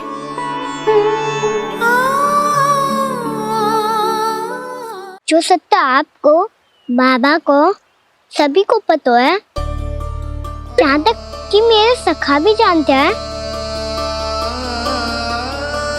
वो सत्य मैंने मैया से छिपाया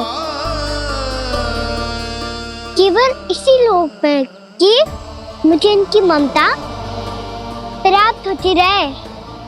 पर ऐसा करके मैं अपने से निस्वार्थ प्रेम करने वाली मैया को धोखा दे रहा था।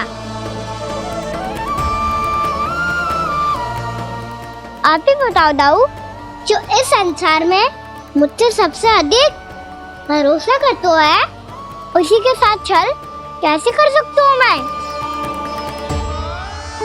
हाँ, मैं नारायण का अवतार हूँ,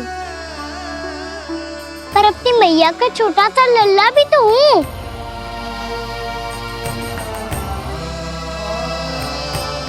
इसीलिए तो यमुना जी में छलांग लगाने का एक कारण इस गेंद को लेने जाना भी था।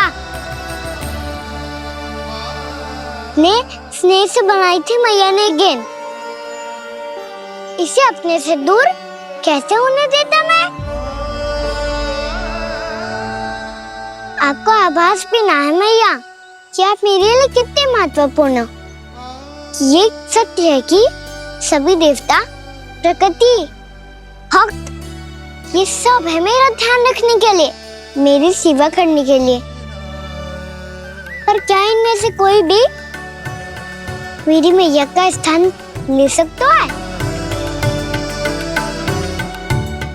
और आप भी तो यही चाहती थी कि मैं आपका लल्ला बन के आऊं, कि मैं आपका लल्ला बन के आऊं, कि मैं आपका लल्ला बन के आऊं। आज जैसे आपने मुझे अपनी गोद में लिटा रखा है, क्या कुछ ऐसा नहीं हो सकता कि शीघ्र ही मुझे आपको अपनी गोद में खिलाने का अवसर मिल जाए? मैया, नारायण का अवतार होना क्या इतनी बड़ी समस्या है कि आप हृदय से भी राह लगा सकते? मैया,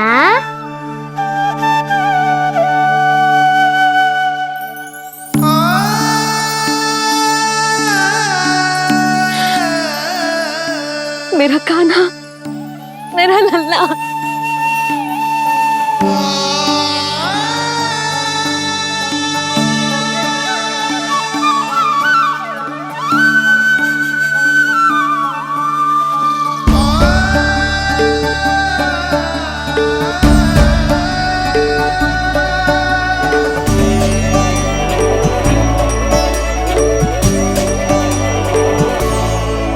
यशोमती मैया के नंद लाला।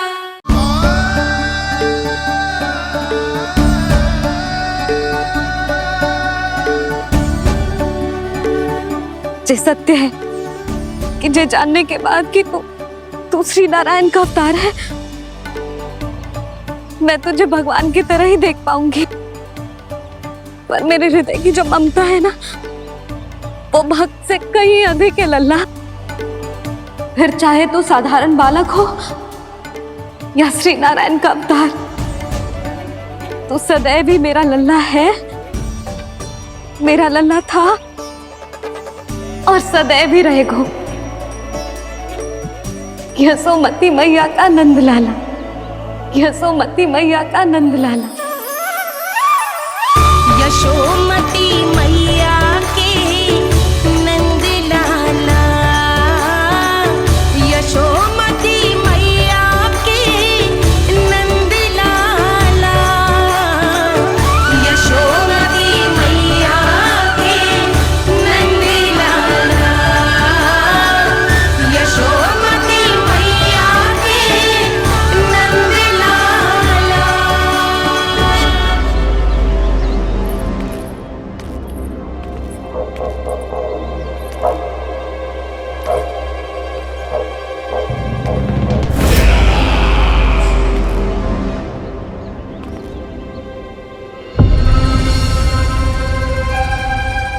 क्या है ये सब?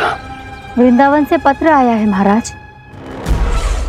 विनती की गई है कि इसे आपके सामने पढ़ा जाए। पढ़ो। शीघ्र करो। महाराज कंस, पूजा के लिए आपको 1 कोटि कमल पुष्पों की आवश्यकता थी। वृंदावन वासियों की ओर से मैं आपको 3 कोटि पुष्पों की भेंट भेज रहे हूँ। कृपया अतिरिक्त पुष्पों को अपनी गोप प्रजा की विनम्र श्रद्धांजलि समझकर स्वीकार करो महाराज।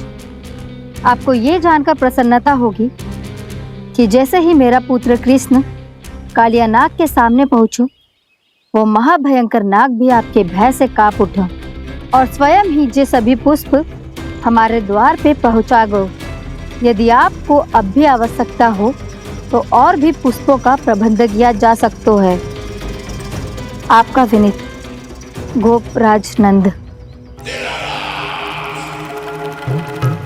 हमारा संघर्ष अभी समाप्त नहीं हुआ है विष्णु अवतार। यशोमती मैया का नंदलाला। पत्र में लिखा है महाराज, उसे इसी नाम से बुलाया जाना प्रिय है।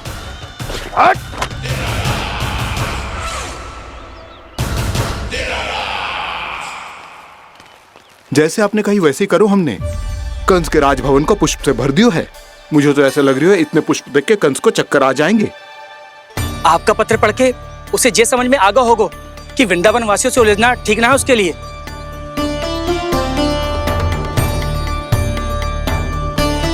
वैसे ही हमारे श्री कृष्ण हमारी रक्षा करने के लिए है ना।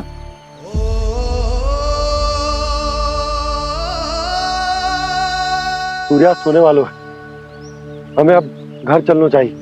मुझे बहुत थकान लग रही है नंदराज। हाँ, मैं भी बहुत थक गई हूँ। नंदराज, कमल पुष्पों को गाड़ी में लादकर मथुरा पहुंचाने में अब हम भी बहुत थक गए। तो आप सब लोग रात्रि को यहाँ रुकना चाहते हैं? वैसे सुझाव तो अच्छा है नंदराज। अब कालिया नाग के स्थान से जाने के बाद प्रकृति कितनी खिल उठी है, क्यों जसोदा जी?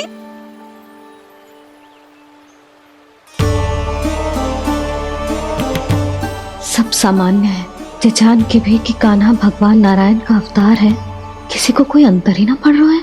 तो फिर मेरा मन क्यों अटको है अभी तक? क्यों बार बार मैं इस दुविधा में पड़ जाती हूँ कि कान्हा को एक भक्त के जैसे देखूं या मैया के जैसे? ऐसा इसीलिए है मैया क्योंकि ना तो आपकी भक्ति में कोई कमी है और ना ही ममता में। तो फिर ठीक है, आज हम यहीं रात बिताएंगे। सब लोग विश्राम करिए। जय हुइनाबाद। रात वन में भयभीत क्यों हो रहे हो बसंता? श्री नारायण का अवतार कान्हा है ना हमारे साथ।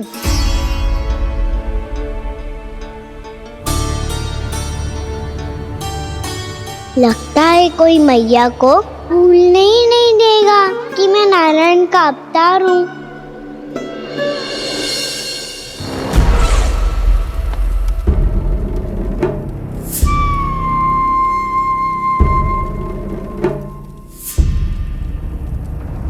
तुम्हें पूर्ण विश्वास है ना गुप्तचर? ये सब कुछ उसी बालक ने किया है। उसी ने कालिया को पराजित करके यहां से दूर भेज दिया है। मैंने अपनी आंखों से देखा है महाराज। और वृंदावन के सभी वासी इस समय वन में विश्राम कर रहे हैं, ये सूचना पक्की है। वो सब पूरी रात वन में ही बिताएंगे महाराज।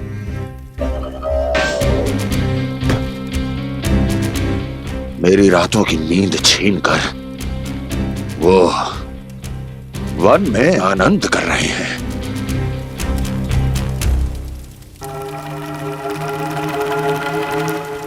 किंतु मैं उनके इसी आनंद को मृत्यु के करुण रूतन में बदल दूंगा। उनके चारों ओर प्रकाश होगा, सूर्य की चमक जैसा, आंखें चौंधिया देने वाला प्रकाश। किंतु फिर भी ये रात उनके लिए सबसे अधिक काली होगी, क्योंकि मैं इस पूर्णिमा की रात को अमावस्या की रात बना दूंगा। कभी न समाप्त होने वाली अमावस्या।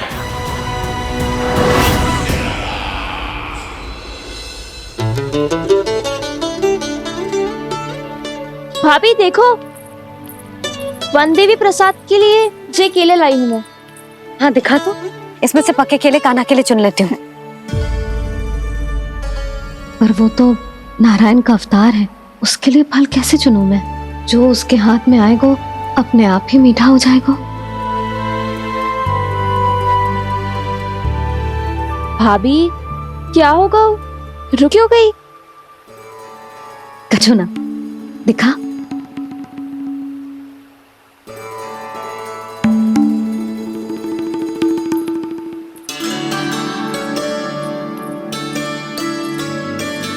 कान्हा, तुझे भूख लगी आई होगी ना?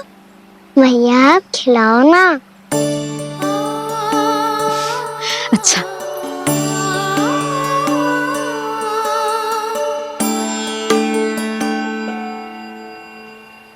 ले।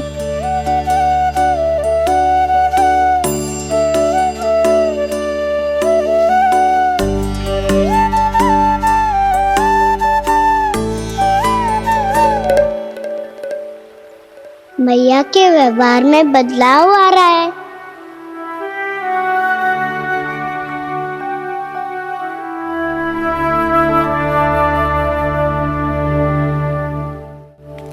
कान्हा, बंसी काका हम सबको वन में आग जलाना सिखा रहे हैं ताकि भयानक पशु को दूर करा जा सके। भैया मैं जाऊं? भैया अग्नि जलाने जाऊं? हाँ जा। भैया तो चुपचाप जाने दे रही है, पहले जैसे चिंता भी नहीं कर रही है अब। लल्ला सुन, अग्नि के साथ खेलियो मती और सुरक्षित दूरी बना के रखियो, समझ आई?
स्वयं को प्रकट करो दावानल।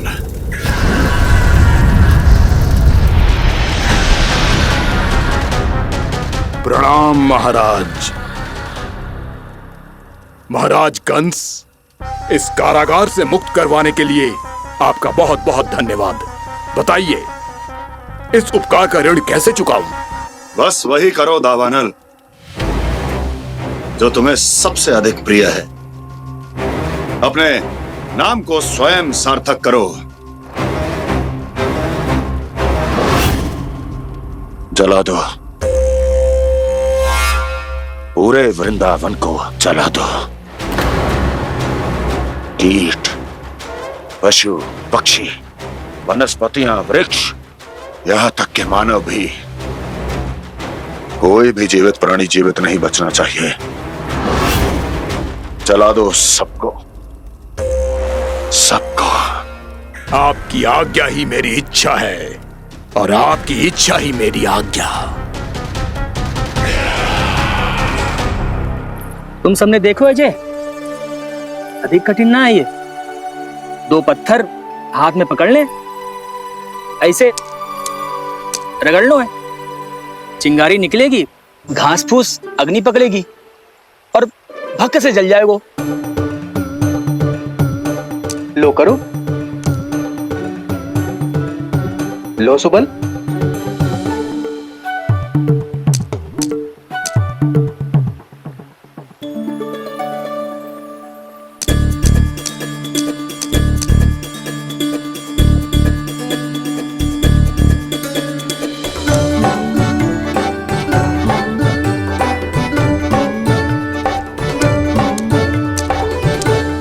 ले कान्हा, तू भी प्रयास करके देख ले। पर जितना सरल जय कह रहे थे उतना सरल ना है अग्नि जलाना।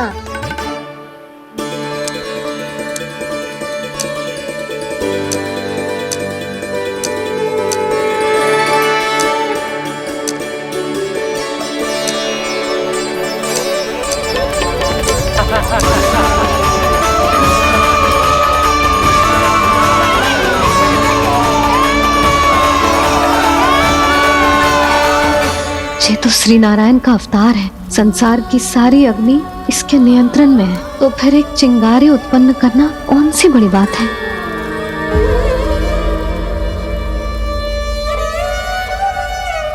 ऐसे तो मैया मुझे धीरे धीरे अपना लल्ला मारना ही भूल जाएगी। ये उचित नहीं है, अब मुझे ही कुछ करना होगा।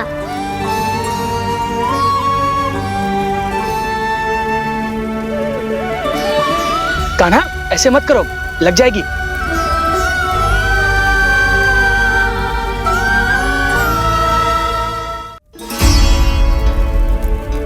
कान्हा, संभाल के, ध्यान कहाँ है तेरो?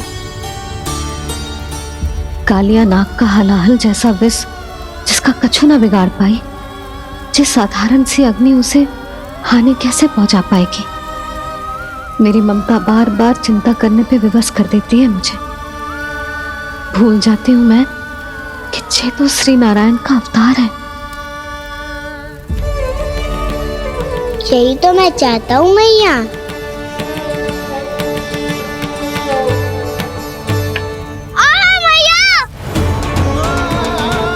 कान्हा,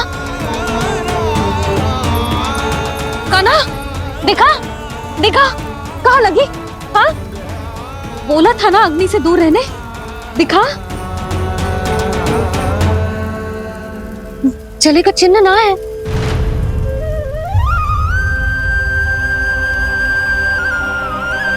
मेरे साथ खेल खेल रहा है जे। इससे पता है कि इसकी पुकार सुनते ही मैया ऐसे ही दौड़ी चली आएगी।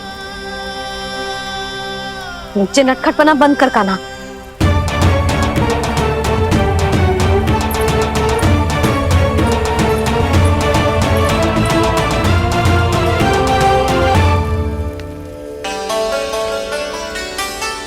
यशोदा, आ जाओ, कान्हा को भी बुला लो।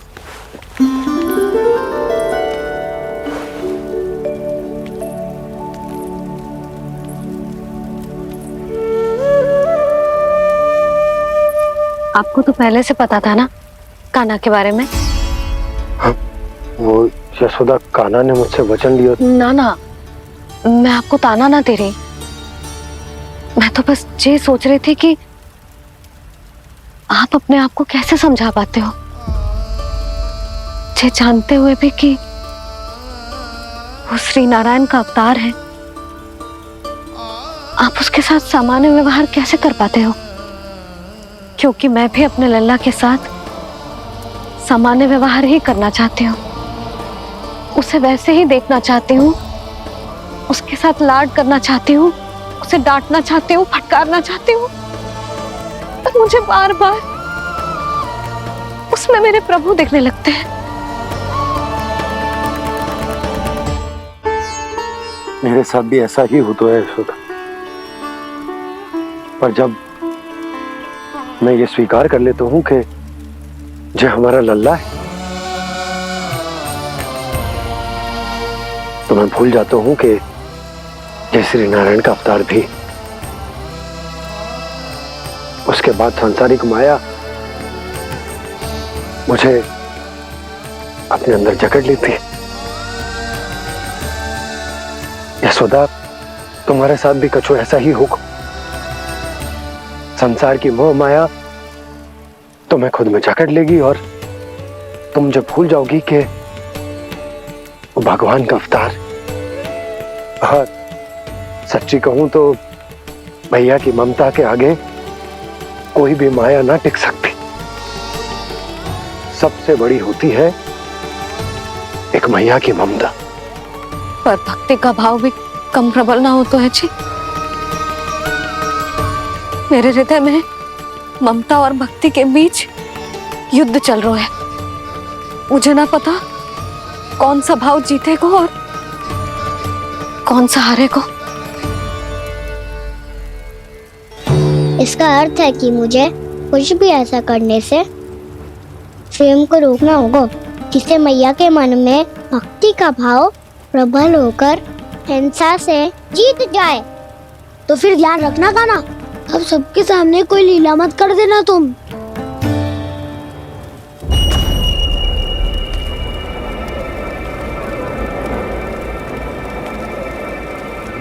वो देखो, वो वहां बैठे हैं सब कोने में। किसी भी कोने में क्यों ना छिपा हो, आज तो जलेगा पूरा वृंदावन ही।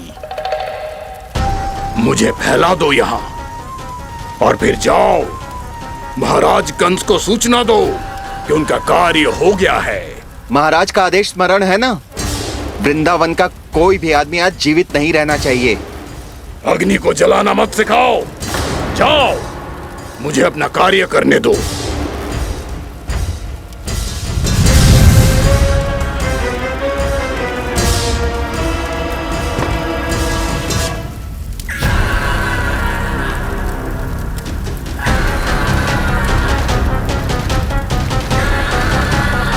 नारायण नारायण हरे हरे, श्रीमन्नारायण नारायण हरे हरे, भजमन नारायण नारायण हरे हरे।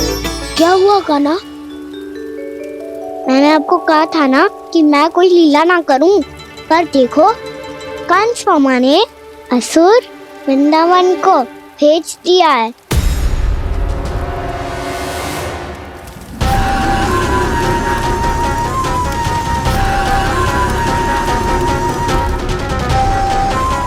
दावानल और दांत बन के अग्नि, अब क्या करोगे तुम? वे जो मेरे दाव क्या क्या सबके सामने ही ऐसा कछु ना करूंगा जो लीला लगे, पर सबकी दृष्टि से छुपकर तो कछु करना होगा दाव, इससे पहले कि ये दावानल पूरे वृंदावन को लील जाए। पर कान्हा करने क्या वाले है?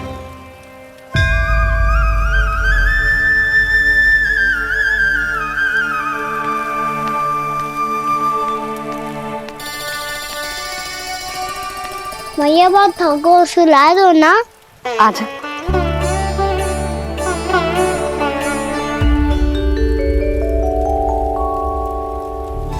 लोरी गाओ ना मैया।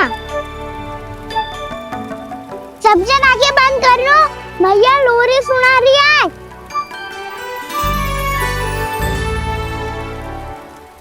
तो ये है तुम्हारी योजना?